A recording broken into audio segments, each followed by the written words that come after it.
Bonjour chers tous, je fais cette intervention sur proposition des élèves du lycée Samba Dione de Gandiaye. J'ai saisi alors l'occasion pour féliciter ceux qui ont eu la belle idée de mettre en place cette chaîne YouTube Gandiaye Horizon TV au profit des élèves.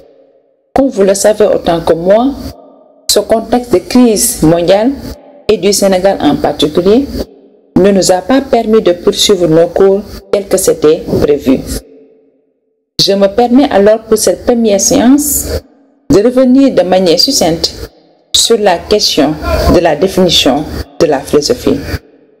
Qu'est-ce que la philosophie? Il faut tout d'abord souligner que la pertinence de la question n'a jamais impliqué l'évidence de la réponse. S'il en est ainsi, c'est parce que la philosophie regroupe en elle-même les propositions les plus contraires, les énoncés les plus contradictoires et rejette toute réponse incontestable et toute affirmation absolue. Dès lors, la délimitation et la circonscription de la philosophie restent encore énigmatiques.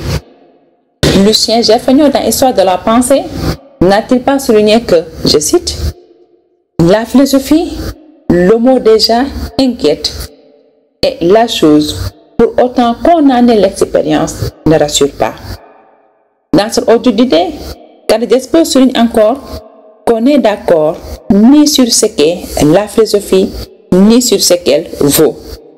On attend d'elle des révélations extraordinaires, ou bien la considérant comme une réflexion sans objet, on la laisse de côté avec indifférence. Malgré cela quand même, nous allons continuer la difficulté et réfléchir sur notre problème. Qu'est-ce que la philosophie?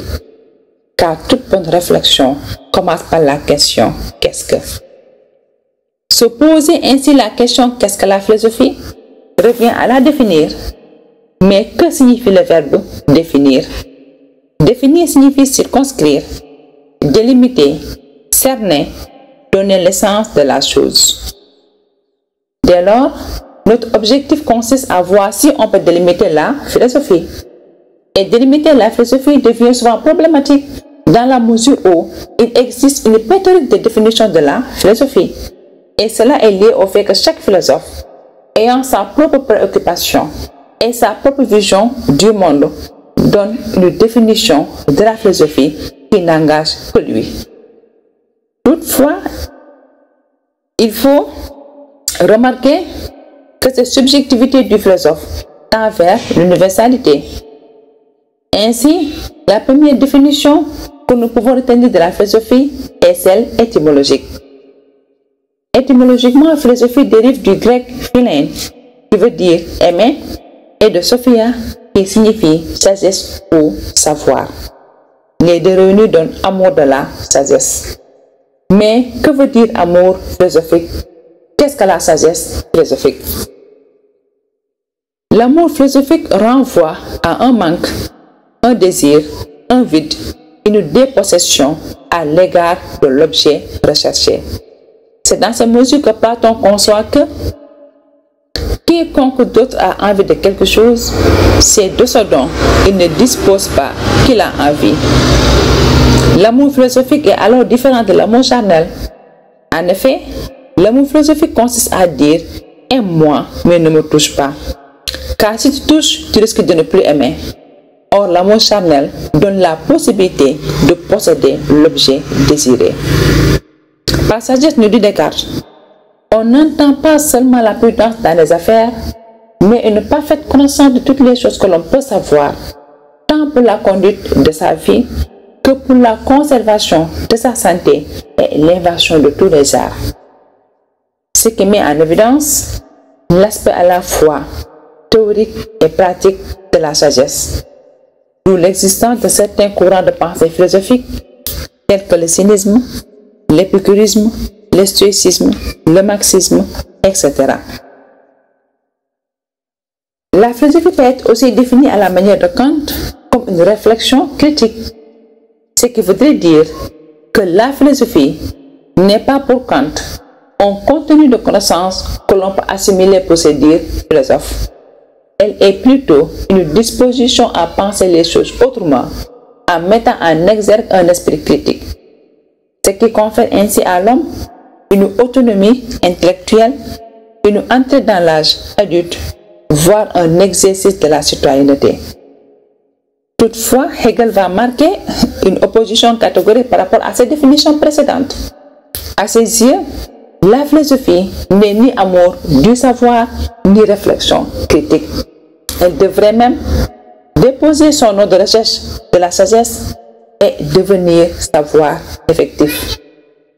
La philosophie devient alors une science absolue que le philosophe doit posséder pour se dire philosophe, d'où la métaphore du soulier. Ce qui importe ici, c'est qu'il faut retenir que la vérité philosophique n'est l'apanage d'aucun philosophe. Elle est à rechercher entre toutes les philosophies.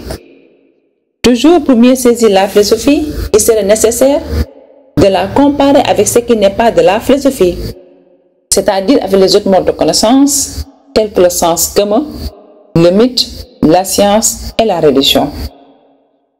Ce qui spécifie la philosophie par rapport à ces modes de connaissance, c'est que la philosophie est une pensée rationnelle, personnelle à valeur universelle, critique, libre, contradictoire, discursive, libératrice, relative, antidogmatique et sacrilège.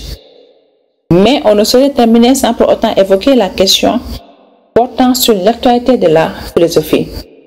La philosophie est-elle encore à l'ordre du jour? Y a-t-il encore des raisons de philosopher aujourd'hui? La philosophie, elle est souvent attaquée de partout, car il semble qu'elle n'a aucune utilité dans la vie pratique et actuelle. De ce fait, elle est condamnée à toujours faire son procès. Elle devrait fournir des preuves pour fonder sa validité devant l'hégémonie technoscientifique, le mercantilisme et le pragmatisme. Mais quand même, il faut dès maintenant préciser que l'objet de la philosophie ne consiste pas à créer quoi que ce soit. Elle s'intéresse plutôt à la vie humaine et à l'ensemble de ses manifestations. En plus de cela, elle est la seule activité qui s'interroge et s'intéresse aux questions existentielles. La philosophie reste encore fondamentale dans la vie de l'homme, car il est un être dont la dimension est essentiellement spirituelle et métaphysique. Dès lors, ni l'hégémonie technoscientifique, ni le mercantilisme, ni le pragmatisme ne peuvent annuler la philosophie. C'est ce qui fait dire à Edgar Morin que les progrès de la certitude scientifique apportent un progrès de l'incertain. Ainsi, nous connaissons de mieux en mieux la nature et la composition physique de l'univers, le mode de formation de ces étoiles et de ces atomes. Mais nous sommes de plus en plus incertains sur son origine, sa destination, notre destinée. Toute connaissance gagnée sur l'ignorance débouche sur un océan d'inconnaissance.